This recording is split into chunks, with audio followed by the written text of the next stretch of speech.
Mike asks, hi, Andreas. I store my crypto on a ledger. Listening to Trace Meyer this week has me concerned that this is not safe enough.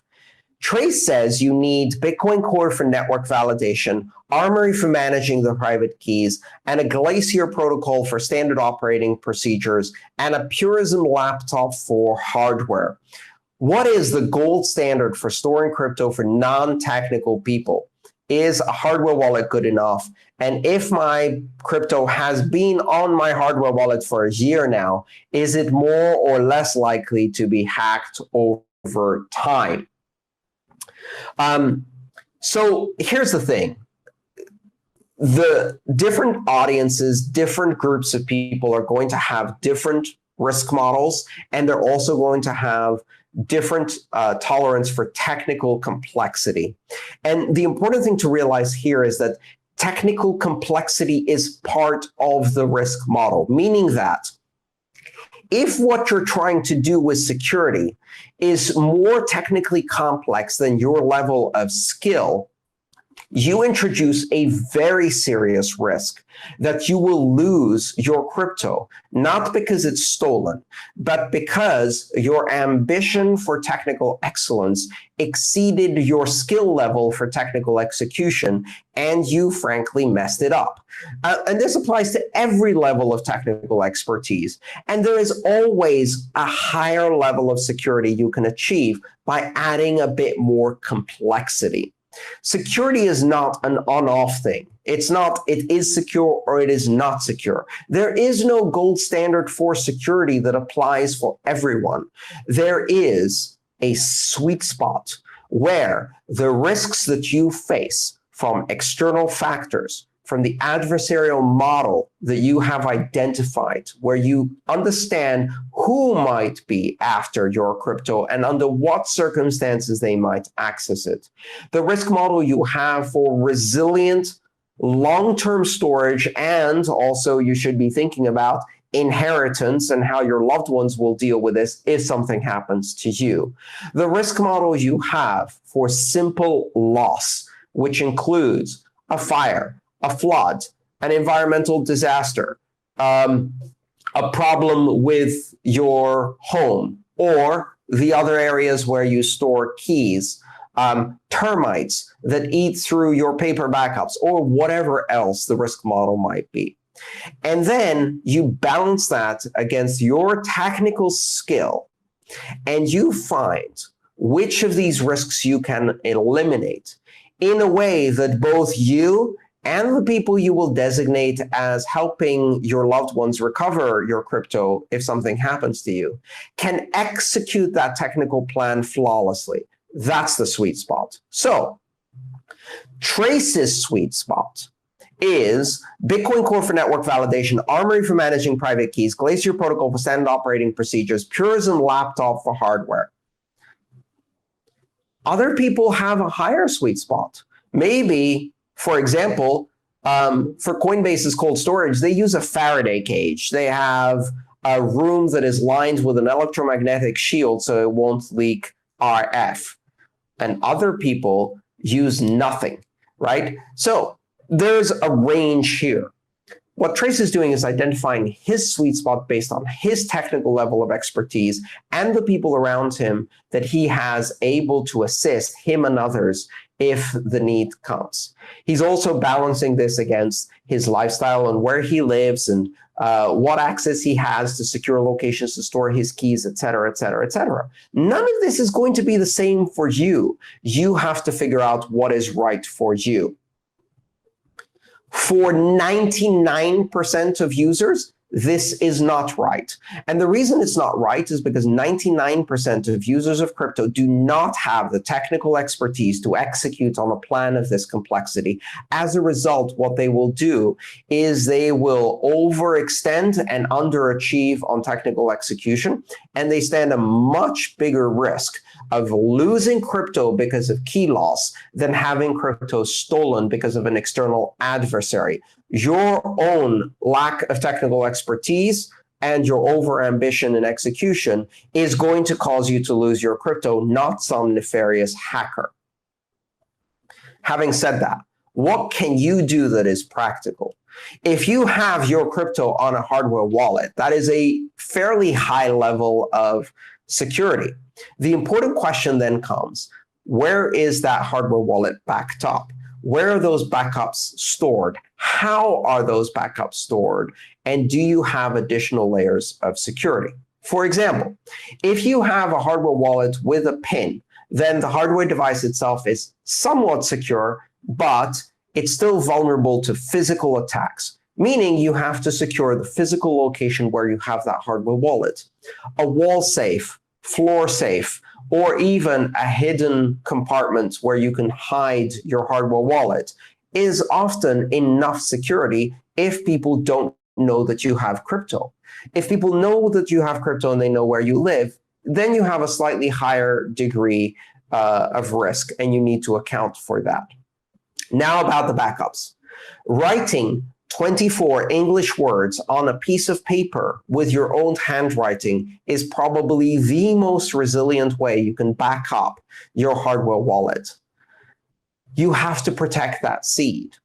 And most people are very worried that someone's going to break in, identify what the 24 words are, and steal their money.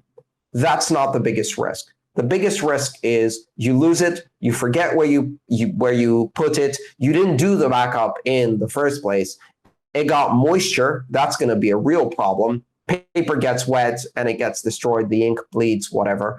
Or you had a fire, termites, or some other natural disaster that destroyed your only backup. So you can protect against many of these risks. Step one, create another layer of protection. Make a passphrase on top of the seed so that you have this additional layer of security. You still need to back up your passphrase, because if you pass or are involved in an accident and you're the only one who knows the passphrase, then that is a point of failure. Your crypto is lost. It would be very difficult to brute force.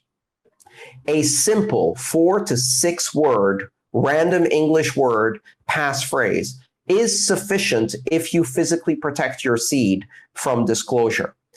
I would also add important measures. Make 2 or more copies of your seed and store them in geographically distant locations. The seed on its own without the passphrase is not sufficient to break it.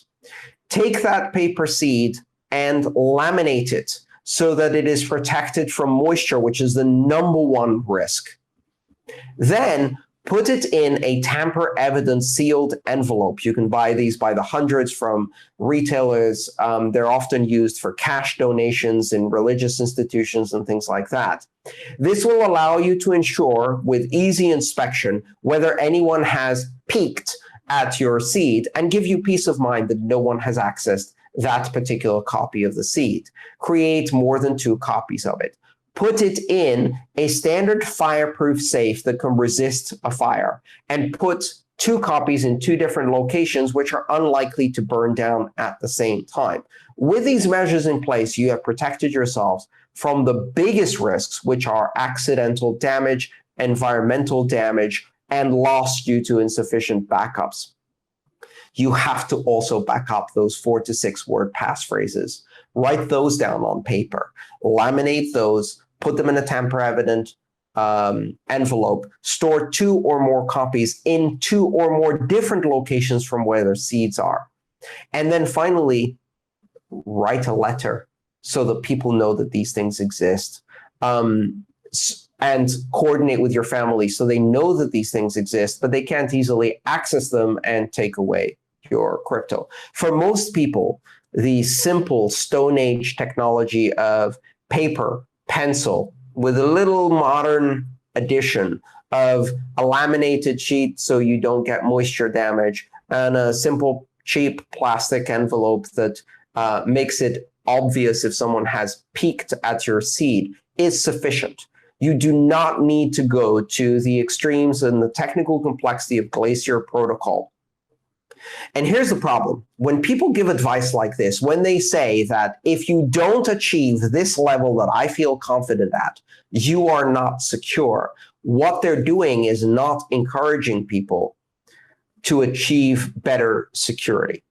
They're either pushing people to try to overextend their technical skill and making them at risk of losing their crypto due to a variety of technical problems, or they're pushing people to go to custodial exchanges. The vast majority of people, having read things like the Glacier protocol, will go, I don't even know. And they'll either try to do it without understanding it fully, be very uncomfortable with their knowledge, and probably lose their crypto because they messed it up, or they're just going to give up on the first page and move their crypto into custodial storage and let someone else take care of the security. We have an intermediate level that people can use. Hardware wallets with paper backups, properly secured with a passphrase, are very effective. They're easy to do for most people. And if you follow the instructions and don't try to improvise, don't try to do things like cutting up your seed into groups of words and sprinkling them in different locations. Don't try to use overly complex passphrases, or take the words, put them in a file, encrypt that file with PGP, store it on Drop, and none of that. Old-fashioned, low-tech, paper, pencil, protection from water, protection from fire, multiple redundant copies, second factor passphrase. That is achievable by most people. Mike, your crypto's fine on the hardware wallet. It won't get hacked. It's not more likely to be hacked now than it was any time in the past. 99% of the attacks you see against hardware wallets, you read about in academic papers or you see at academic security conferences, require physical access to the device. And even then, they don't work if you've updated your firmware correctly. And more importantly, the biggest risk you face, Mike, is losing your crypto because you didn't properly back up your hardware wallet, or because you tried to follow a set of instructions that started with obtain the Unobtainium Linux distribution and install on an air-gapped Faraday cage protected supercomputer in an underground bunker, and you went hands up and put your money on Coinbase.